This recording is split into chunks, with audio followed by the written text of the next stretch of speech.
मसीह की हालेलुया। प्रभु का धन्यवाद करते हैं आज के अच्छे समय के लिए जो प्रभु ने हम सबों को दिया है कि आज हम परमेश्वर की महिमा कर सकें, परमेश्वर की बड़ाई कर सकें। जबकि लॉकडाउन का टाइम चल रहा है, सब लोग अपने अपने घरों में हैं और हम अपने परिवार के साथ परमेश्वर के भवन में परमेश्वर की महिमा कर रहे हैं। और आज जो समस्याएं चल रही हैं उसके विषय में कुछ बातें बताना चाह रहा हूँ। परमेश्वर के वचन से बहुत सी चीज़ें लिखी गई, वचन के अंदर सारी बातें एक साथ बताना संभव नहीं है, लेकिन कुछ बातों पर तो ध्यान दिया जा सकता है कि क्यों कर आज मनुष्य के जीवन में समस्याएं आती हैं, परेशानियां आती हैं। आज दुनिया में जितनी विपत्तियां चल रही हैं, जो महामारी फैली हुई है, ये सारी चीज़ें परमेश्वर के वचन में लिखी हैं। कई बार इस बात को बताया जा रहा है, तमाम प्रभु के दास लोग इस बात को बता रहे हैं कि परमेश्वर के वचन में किस प्रकार से बातें लिखी गई हैं जो आज इस दुनिया में पूरी हो रही हैं। हजारों साल पहले जो चीजें लिखी गई, प्रभु यीशु मसीह 2000 साल पहले बातें बता दिया था कि दिनों में क्या क्या होगा, कैसे कैसे समस्या आएंगी। अभी तो अगर देखा जाए वचन के हिसाब से तो अभी ये संकटों का शुरुआत है, विपत्ति की शुरुआत है, महामारियों की शुरुआत है। लिखा है कि अभी तो एक महामारी में महामारियां फैलेंगी। महामारियां का मतलब क्या? बहुत सी, क्योंकि कोई गिनती नहीं है कितनी ज्यादा फैल सकती हैं। लेकिन बताना हम लोग परमेश्वर बता रहा है कि मनुष्य के जीवन का दुख कब आता है, तकलीफें कब आती हैं, पीड़ाएं कब आती हैं।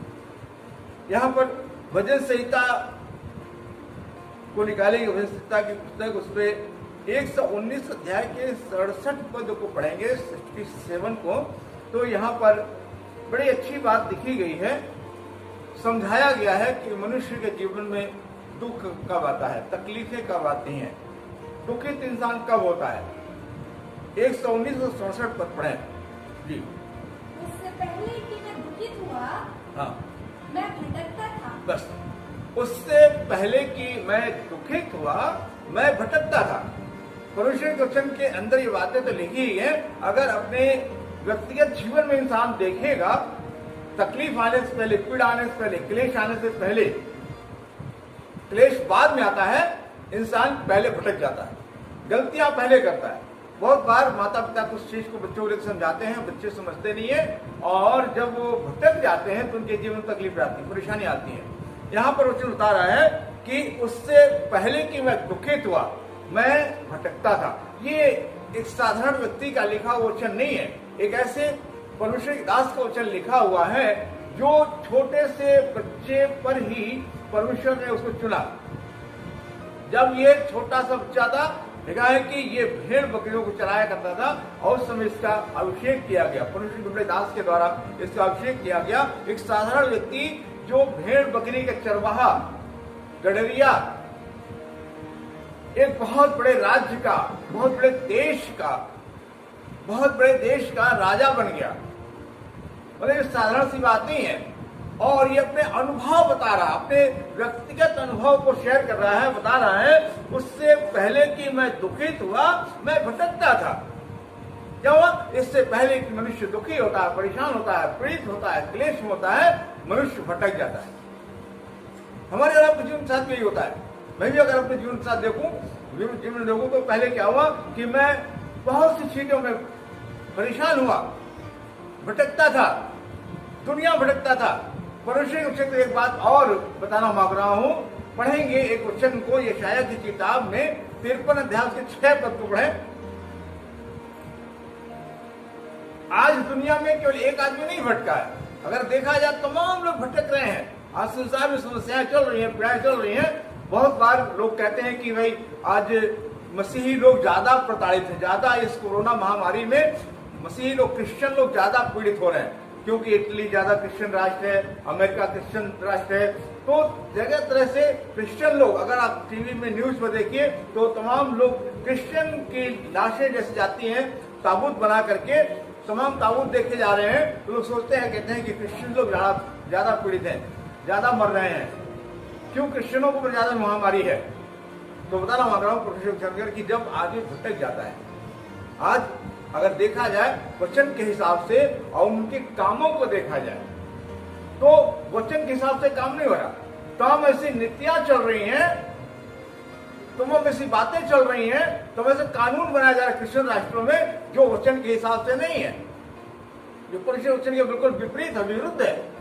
तो जब परमेश्वर के वचन के विरुद्ध कोई आदमी काम करेगा, उसकी सजा उससे मिलनी है, उसका परिणाम उसे मिलना ही मिलना है।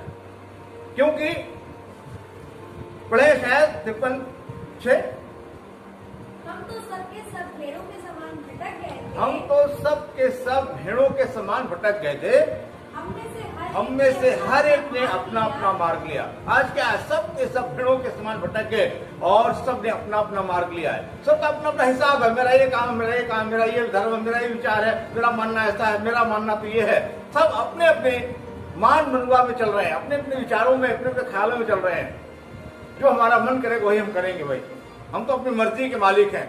हाँ, मर्जी के मालिक हो, परमेश्वर की मर्जी को जानने की कोशिश नहीं कर रहे हो, इसीलिए तो तमाम प्रकार की तकलीफें जीवन में आती हैं, तमाम प्रकार की परेशानियां जीवन में आती हैं, इसलिए कि मनुष्य उन बातों को ध्यान नहीं देता।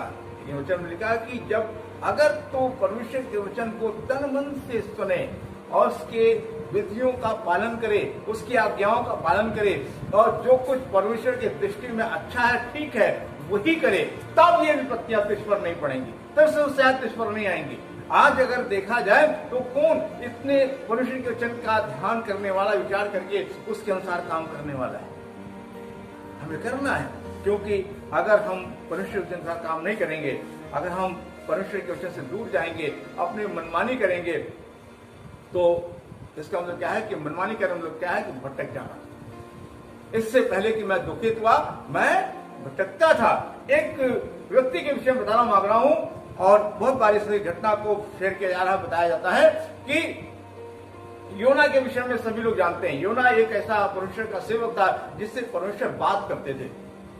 एक ऐसे बड़े सेवक की घटना है कि परमेश्वर डायरेक्ट इससे बात करते थे। लिखा हुआ है योना किताब 1 अध्याय में, 1 अध्याय 3 पद पढ़ें।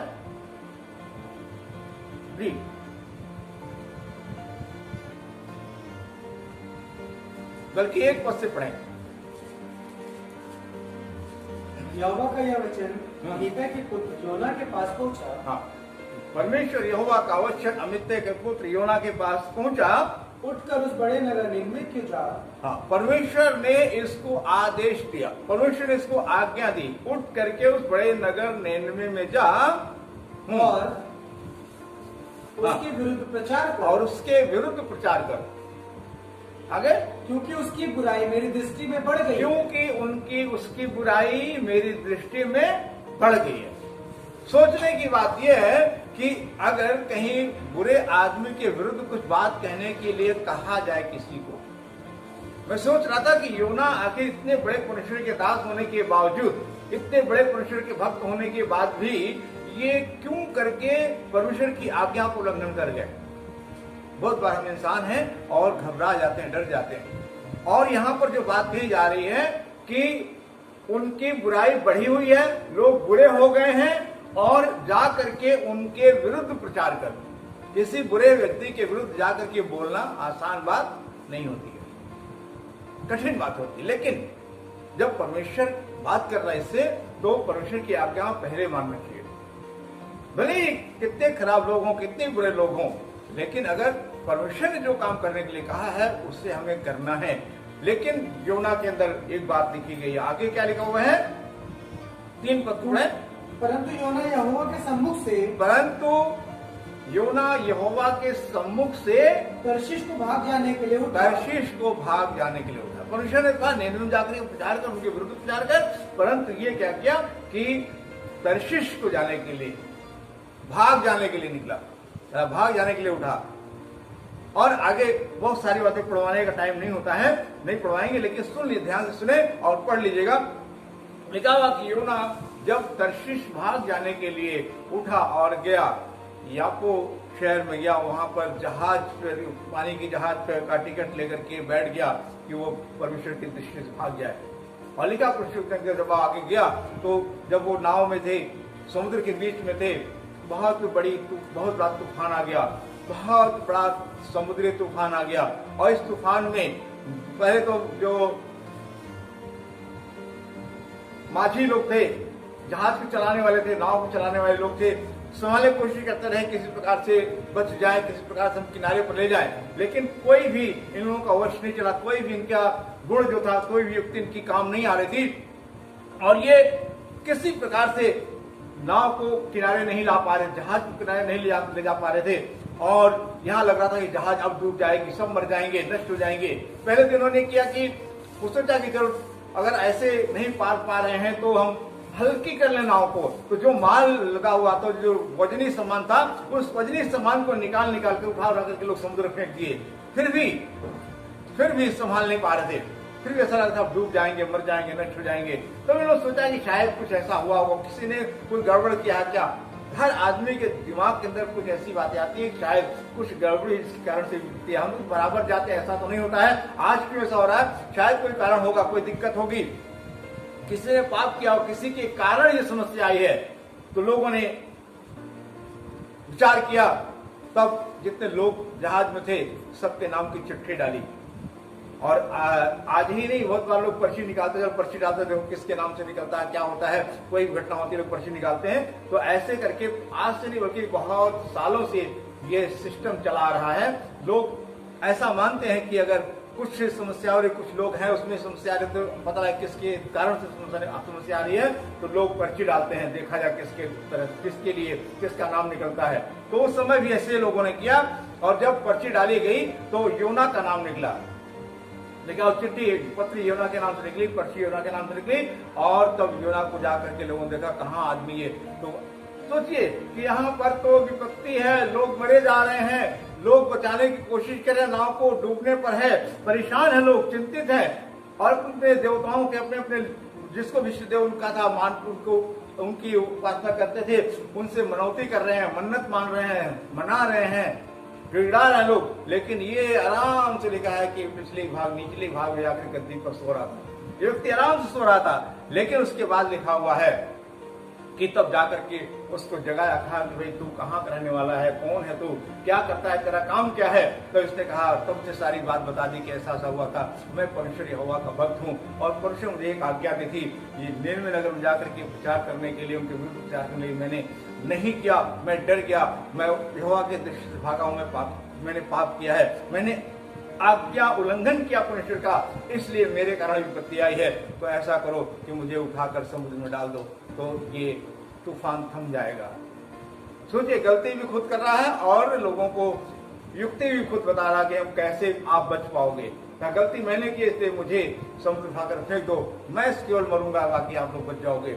और तब लोगों ने फिर भी किसी को ऐसे कैसे फेंक देंगे, ऐसे कैसे समुद्र डाल देंगे, बड़ी कोशिश करते रहे बचाने के लिए कि किस तरीके से हम लोग पार चले जाएं, लेकिन कुछ भी नहीं हो पा रहा था। तूफान और उठता ही जा रहा था, क्योंकि कारण तो योना था, तो तूफान और उठ रहा था। इसलिए उन्होंने अंत को क्या किया, परमेश्वर को दुहाई दी, कहा योना मेरे तेरे खून का पलटा मेरे ऊपर ना हो, मेरे ऊपर मेरे बच्चों पर ना पड़े, क्योंकि अगर कोई खून कर रहा है उसकी हत्या का अपराधी होगा। तो सोचे कि तेरे हत्या का अपराध मेरे ऊपर ना पड़े। और फिर परमेश्वर का नाम लेकर के इन्होंने उसको समुद्र में डाल दिया। जब समुद्र डाल दिया तब देखा परमेश्वर भी अपने लोगों की चिंता करते हैं। और परमेश्वर ने क्या किया था, एक बड़ी सी मछली, मगरमच्छ कहते हैं, बड़ा मच्छर उसके लिए ठहराया था और मगरमच्छ को आज्ञा दिया था कि उसको निगल लेना। और योना को मगरमच्छ ने निगल लिया और लिखा वचन के अंदर पढ़िएगा कि वो 3 दिन 3 रात मगरमच्छ के पेट में रहा। दुखे तो आपको सोचिए कितनी तकलीफ में होगा, कितनी पीड़ा में होगा, कितनी पीड़ा में योना होगा। आज समुद्र के बीच में पड़ा हुआ है, मछली के पेट में पड़ा हुआ है और आज तड़प रहा है, जीवन मृत्यु से खेल जूझ रहा है। और तब क्यों? इसलिए कि योना भटक गया था। परमेश्वर ने जो आज्ञा दी थी, परमेश्वर जो काम करने के लिए कहा वो ना करके भटक गया, इसलिए दुखित हुआ। उसके भले कोई दुख नहीं था इसके पास, उसके भले कोई विपत्ति नहीं थी, कोई परेशानी नहीं थी, आराम से रहता था, परमेश्वर की महिमा करता था, घुटने टेकता था, प्रार्थना करता था, परमेश्वर के वचन लोग सुनाया करता था। लेकिन जैसे ये भटक गया, दुखित हो गया। फिर कि यहाँ क्या करा, इससे पहले कि मैं दुखित हुआ मैं भटकता था। मनुष्य जब भटक जाता है तब उसके जीवन में दुख आता, तकलीफ होता, पीड़ा आती है। एक जवान के विषय और बताना चाहता हूँ। परमेश्वर के अंदर लिखा हुआ है, लूका रचित सुसमाचार उसके 15वें अध्याय के 11 पद से अगर पढ़ेंगे, यहाँ पर बहुत ही रोचक घटना पाई जाती है। अक्सर इस बात को लोग विचार करते हैं, बताया जाता है, बच्चों को संडे स्कूल में इस बात को बताया जाता है। लेकिन आज इस पर विचार करना चाहता हूँ कि आखिर ये इतने रईस बाप का बेटा था। अगर इसकी घटना पढ़ेंगे तो साधारण लड़का नहीं है, लिखा इसके घर में नौकर चाकर दास दासियां हैं।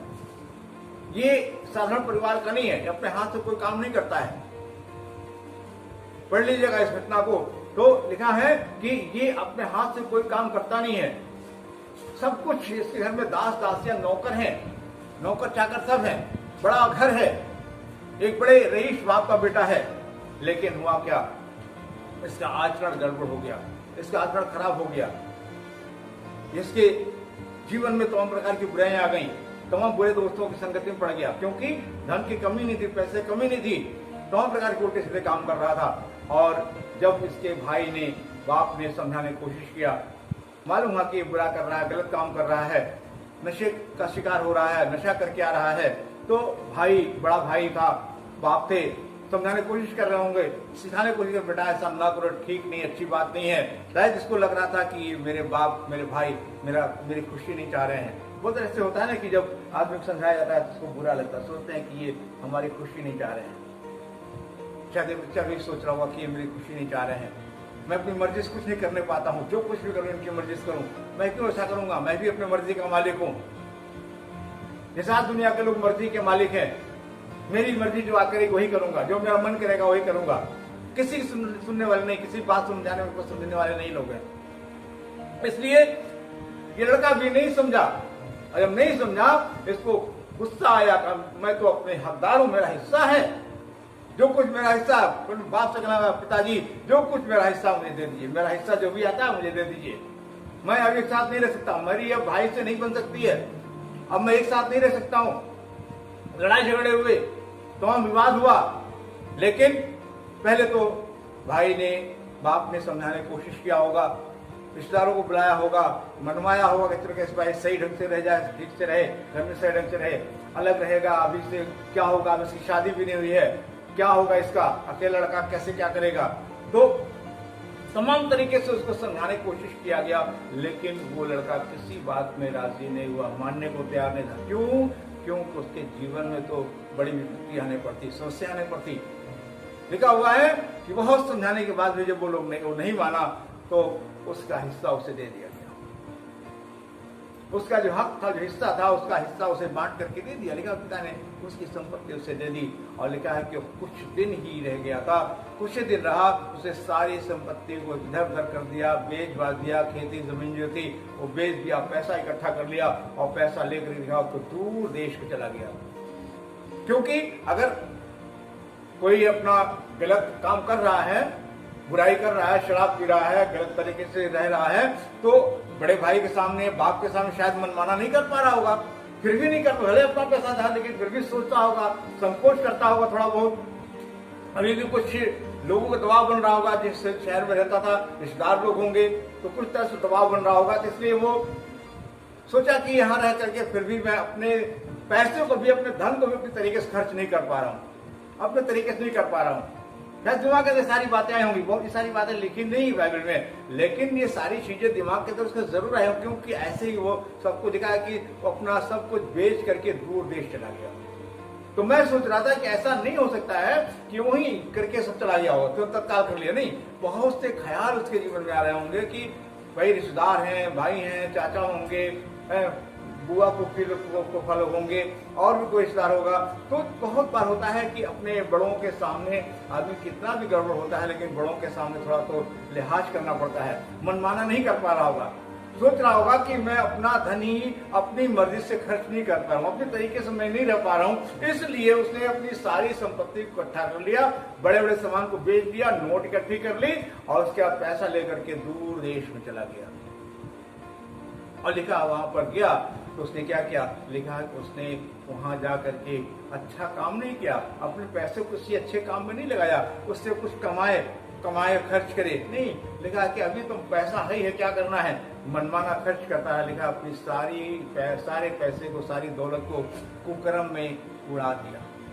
या अपनी सारी संपत्ति को कुकर में खर्च कर दिया, उड़ा दिया, तमाम बुरे कामों में उड़ा दिया, तमाम दोस्त तो उसके मिल गए होंगे, लेकिन उसके बाद जब सब कुछ खत्म हो गया, लिखा है कि सब कुछ जब खर्च हो गया तब अपने लोगों के पास जाकर के अपने दोस्त बन गए होंगे। भाई पैसा जब पास में होता है, दौलत पास में होती है तो बहुत से दोस्त मिल जाते हैं, चाहे कहीं रहो, दुनिया किसी कोने में रहोगे, अगर माल है, अगले देखते हैं दुनिया को में देखते हैं लोग कि अरे बहुत खर्च करने लगे, बैठ गए, कोई और आ गया, देखिए भाई उम्र है, बैठ गए चाय पी रहे हैं, अरे नहीं भाई हम दे रहे हैं, हम दे रहे हैं, तो खर्चा किया, कहीं गए दारू खाने में गए, वहां भी लोग मिल गए, वहां भी दारू पिला दी, तो ऐसे करके करते करते दोस्त बहुत बन गए होंगे।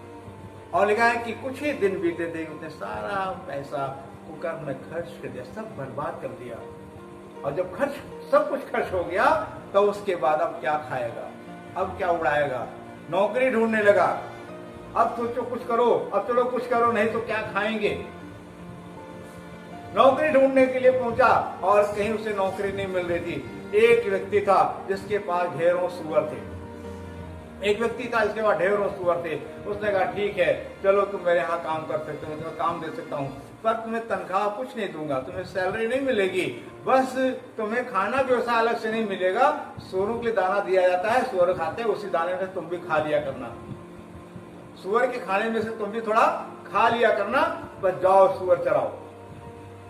और लिखा वचन के अंदर की हो गया सुअर चराने लगा। भूखे मरने से अच्छा है कुछ भी खाओ, है ना, भूखे मरने से अच्छा है कुछ भी खाओ। आदमी खा रहा था और लिखा वचन के अंदर कि जब वो कुछ दिन तक वहां रहा और क्या दशा हो गई, बाल बड़े बड़े, दाढ़ी बड़ी बड़ी हो गई, फट गए कपड़े, जूता का पता नहीं, चप्पल भी नहीं पैर में।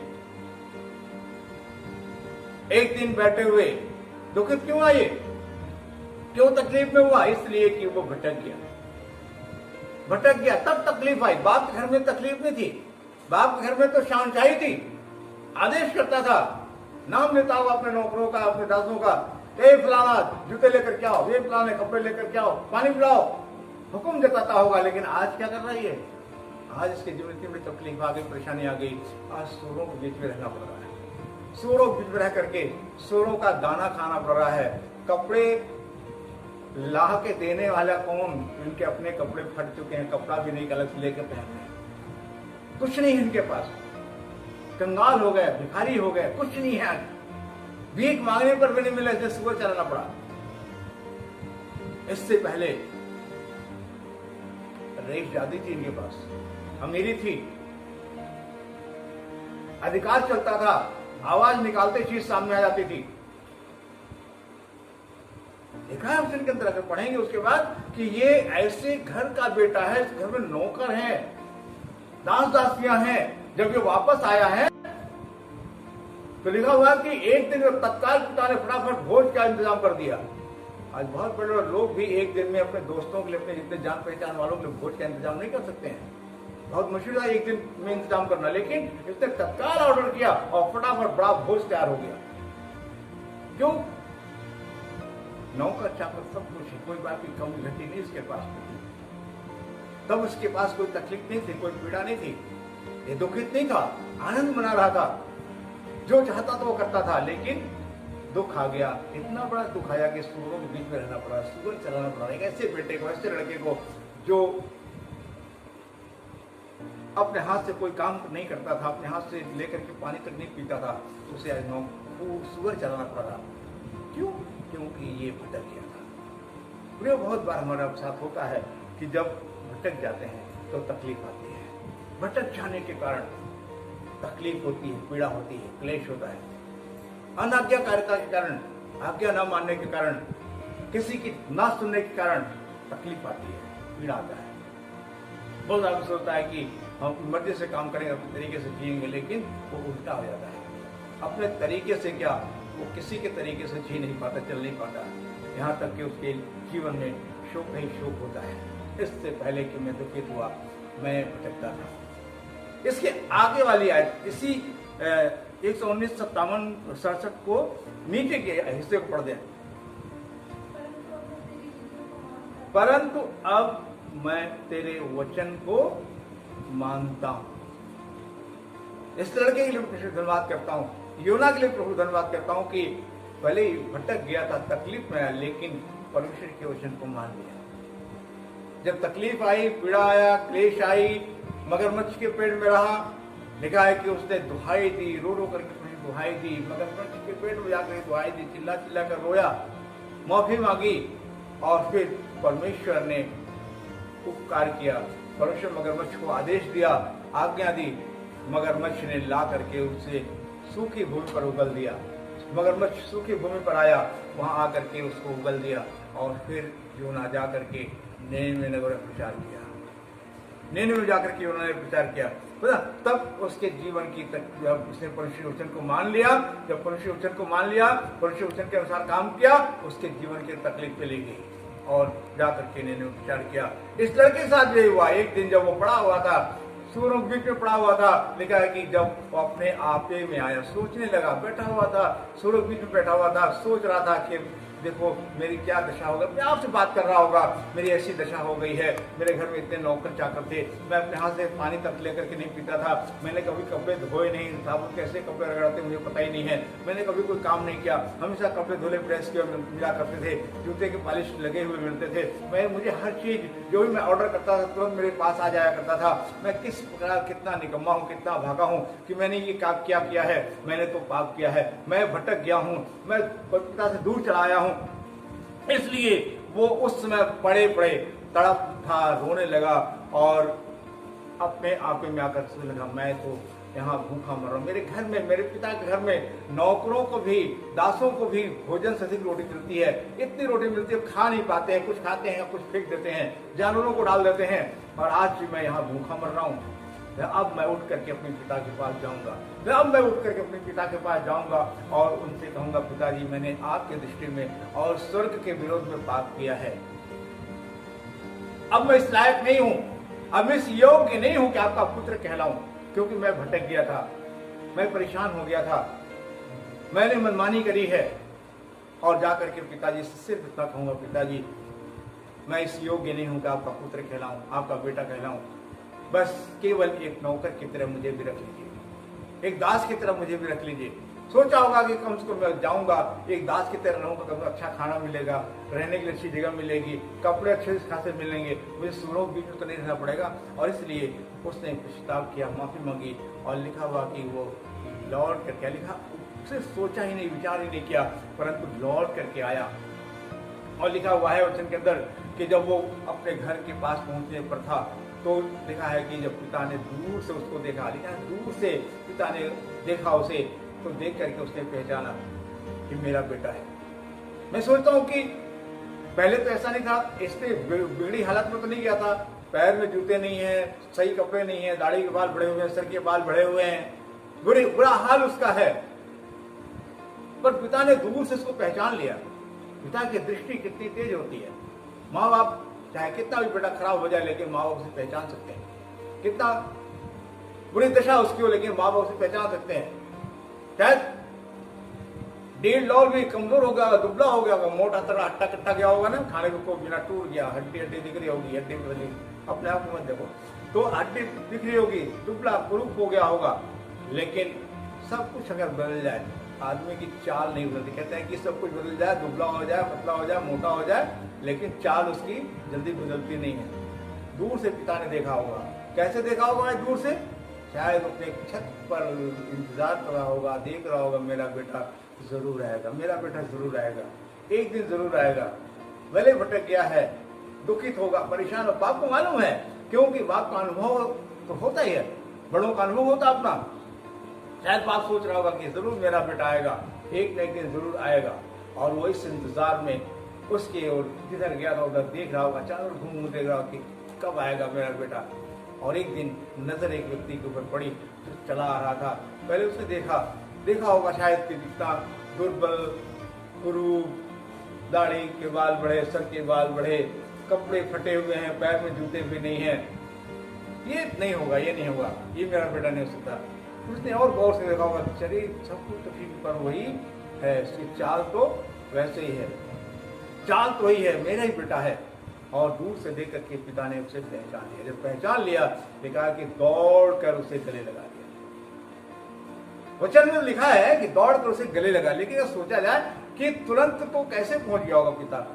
भाई दूर से देखा, पहचान लिया, छत पर होगा ना, छत से दूर से देखा होगा तो छत से जैसे देखा होगा कि मेरा बेटा रहा, उतर करके दौड़ करके देखा, दौड़ कर उसे गले लगा लिया। तो जब वो गलियों से जा रहा होगा, घर से उतरा होगा, गलियों से भाग करके जा रहा होगा, तो ये कोई भी आदमी अगर साधारण आदमी भागने लगे, दौड़ने लगे, तो लोग देखो कहा हुआ भाई, क्यों भाग रही है, क्या बात हो गई, क्यों दौड़ रहा है। साधारण आदमी अगर ऐसा भागता है तो भी आदमी देखने लगते हैं। और एक ऐसा बड़ा आदमी अगर दौड़ने लगे, अचानक से भागने लगे, तो लोग क्या सोचेंगे। मैं सोचता हूं कि जितने लोग उस रास्ते उसके गांव में रहे होंगे, जो उस सड़क से गली से गुजर रहा होगा, जितने घर पड़ रहे होंगे, सारे लोग निकल कर बाहर देखने क्या हो गया, हुआ क्या, इतनी तेज क्यों भाग रही है, क्यों दौड़ करके जा रहे हैं। और तब बेटे के पास पहुंच करके उसे गले लगा लिया। अब बेटा क्या कर रहा है, जब पिता ने उसे दौड़ कर गले लगा लिया, बेटा सोच रहा होगा, पहले सोच रहा शायद मुझे डांट पड़ेगी, मुझे डंडे पड़ेंगे, गाली मिलेगी, बहुत तरीके से मैं डांटा जाऊंगा, ताने दिया जाएगा मुझे, बहुत से ख्याल उसके दिल में रहा होगा।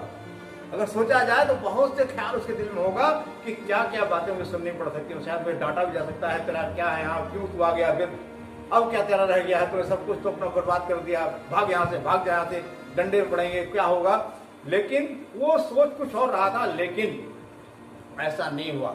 उसके विपरीत ये हुआ कि पिता ने उसे दौड़ कर गले लगा लिया, उसे चूमने लगा। अब बेटा कह रहा है, पिताजी ऐसा मत करिए, मैं इतना गंदा हूँ, मैं तो इतने बदबू आ रही मेरे अंदर से, मैं इस लायक नहीं हूँ। आपका बेटा कह रहा है, मैंने पाप किया है, मैंने बुरा किया है, मैं भटक गया था, इसलिए मैं बहुत दुखित हो गया, बहुत पीड़ित हो गया, बहुत परेशान हूँ, इस दोनों बीच में रहना पड़ा, अब मेरे जीवन में कुछ नहीं रह गया, मेरे शरीर से बदबू आ रही है, पिताजी मुझे मत छूइए। लेकिन पिता ने उसे गले लगा लिया था कि मेरा बेटा है, जो हो गया था वो मिल गया है, जो मर गया था वो जीवित है। पिता ने उसे गले लगा लिया।